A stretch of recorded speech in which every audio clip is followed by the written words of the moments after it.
तो एक समय था जब हमारे भारत को सोने की चिड़िया कहा जाता था और इसकी वजह थी यहाँ के विशाल सोने के भंडार। लेकिन औपनिवेशिक दौर में जब भारत के भूभाग पर अंग्रेजों का कब्जा था, तब हमने अपना काफी सोना खो दिया। लेकिन अब रिपोर्ट्स निकल कर आ रही है कि भारत की ईस्टर्न स्टेट में बड़े सोने के भंडार की खोज हुई है। और कमाल की बात यह है कि यह सोने का भंडार कई जिलों में पाया गया है। और आपको बता दे कि सोने के भंडार मिलने की खबर इतनी ज्यादा पक्की है कि इसकी नीलामी का काम भी तेजी के साथ चल रहा है, क्योंकि कुछ अनुमानों के मुताबिक यहां पर 50 टन से अधिक सोना हो सकता है। यानी कि भारत सोने की चिड़िया बनने की राह पर तो चल ही चुका है। लेकिन इसके साथ साथ हमारा सबसे बड़ा फायदा यह है कि अभी तक हम जो स्विट्जरलैंड और यूएई जैसे देशों से सोना खरीदकर अपने देश में लाते थे, अब हमें उन देशों से नहीं खरीदना पड़ेगा, जिससे भारत में सोने की कीमतें जो आसमान छू रही है, यह कीमतें और भी ज्यादा सस्ती हो सकती हैं। आखिरकार यह सोने का भंडार भारत में किस जगह पर खोजा गया है और क्या यह भारत की अर्थव्यवस्था को बदल सकता है? और क्या हम फिर से दुनिया में गोल्ड यानी कि सोने के सबसे बड़े केंद्र बनने जा रहे हैं? तो आइए इस खबर से जुड़ी हर एक जानकारी को जानने के साथ साथ रोचक सफर पर चलते हैं। लेकिन आगे बढ़ने से पहले भारत में बहुत बड़े सोने के भंडार की खोज हो चुकी है, उसके लिए वीडियो को एक लाइक करके चैनल को सब्सक्राइब जरूर कर लीजिए, क्योंकि यह आपके लिए तो 1 सेकंड का काम है, लेकिन इससे हमारी काफी बड़ी मदद होती है। दरअसल देखा जाए तो हाल ही में गोल्ड यानी कि सोने की कीमतें दिन पर दिन बढ़ती जा रही है। लेकिन अगर पूछा जाए कि ऐसा क्यों हो रहा है, तो इसके अनेकों कारण है। लेकिन इसका जो सबसे बड़ा कारण है वह यह है कि फिलहाल के समय में कई देशों के बीच का आपसी तनाव बढ़ता जा रहा है और कुछ देशों में तो पिछले कई सालों से लगातार युद्ध चल रहा है। लेकिन इसी बीच अमेरिका में ट्रंप के आने के बाद अलग अलग देशों के प्रोडक्ट पर टैरिफ और इंपोर्ट ड्यूटी लगाना शुरू किया है। इसके बाद हथियारों से नहीं बल्कि व्यापार से चलने वाला ट्रेड वॉर शुरू हो गया और नतीजतन दुनिया भर के बाजार का माहौल और भी ज्यादा गर्म हो चुका है, जिसके कारण हम देख रहे हैं कि भारतीय रुपया हो या फिर ईरान का रियाल हो या फिर वियतनाम, इंडोनेशिया और तुर्की जैसे देशों की ही करेंसीज क्यों ना हो, यह सब लगातार नीचे की ओर जा रही है। यहां तक कि डॉलर की भी स्थितियां बहुत ही ज्यादा खराब चल रही हैं। इसके अलावा कई बड़ी अर्थव्यवस्था वाले देशों की भी मुद्राएं डूब रही हैं। इसलिए हो यह रहा है कि विदेशी इन्वेस्टर हो या फिर विदेश की बड़ी बड़ी बैंक, यह सब अपना पैसा सोने में लगा रहे हैं और सोने को तेजी के साथ खरीद रहे हैं, क्योंकि सोने को सबसे सुरक्षित इन्वेस्टमेंट माना जाता है और सोने में लगाया गया पैसा कभी डूबता नहीं है। इसी कारण माहौल कुछ ऐसा बन गया है कि सोने की डिमांड बढ़ गई है, जिसके कारण इसकी कीमत दिन पर दिन आसमान की ऊंचाइयों की ओर जा रही है। और इसी बीच भारत भी लपेटा जा रहा है, क्योंकि भारत भी दूसरे देशों से सोना खरीदने पर डिपेंडेंट है। और यह बात हम सभी जानते हैं कि कभी भारत को सोने की चिड़िया कहा जाता था और उसकी वजह थी यहाँ के समृद्ध खजाने और विशाल सोने के भंडार। लेकिन औपनिवेशिक काल में अंग्रेजों और दूसरे विदेशी आक्रांताओं ने भारत का बहुमूल्य सोना लूट लिया। पर अब कहानी एक नया मोड़ ले रही है, क्योंकि ओडिशा में गोल्ड के भंडारों की खोज के प्रयास 2023 से चल रहे थे। भारतीय भूवैज्ञानिक सर्वेक्षण यानी जीएसआई और ओडिशा के भूविज्ञान निदेशालय ने 2023 में देवगढ़, क्योंझर और मयूरभंज जिलों में सोने के भंडारों की पहचान की थी। लेकिन इसका कंफर्मेशन अभी तक नहीं था कि यहां पर वाकई में सोने के भंडार मौजूद हैं या फिर नहीं। हालांकि जियोलॉजिकल सर्वे इसके बाद भी जारी रहा। लेकिन अब 2 सालों की मेहनत के बाद यह बात कंफर्म होती हुई देखी जा रही है कि भारत के उड़ीसा में बड़े सोने के भंडार पाए गए हैं।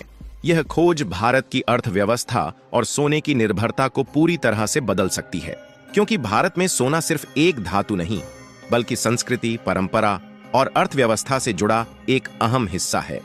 प्राचीन काल से ही भारत के मंदिरों में सोने का विशाल भंडार रहा है।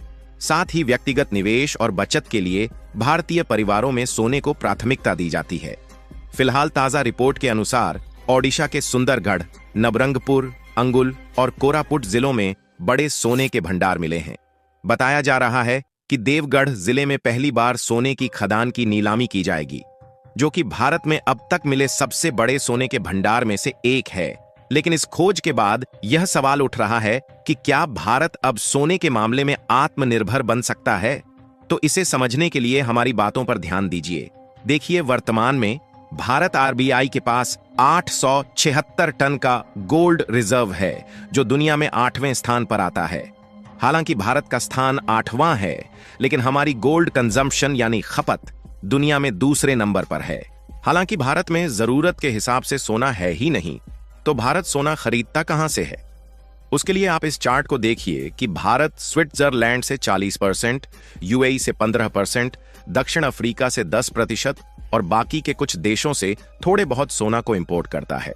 ओवरऑल भारत अपने कुल गोल्ड जरूरतों का लगभग 90% सोना इंपोर्ट करता है, जिसके लिए भारत हर साल 30 से 40 अरब डॉलर का सोना खरीदने में इन्वेस्ट करता है, जो हमारी विदेशी मुद्रा भंडार पर भारी दबाव डालता है।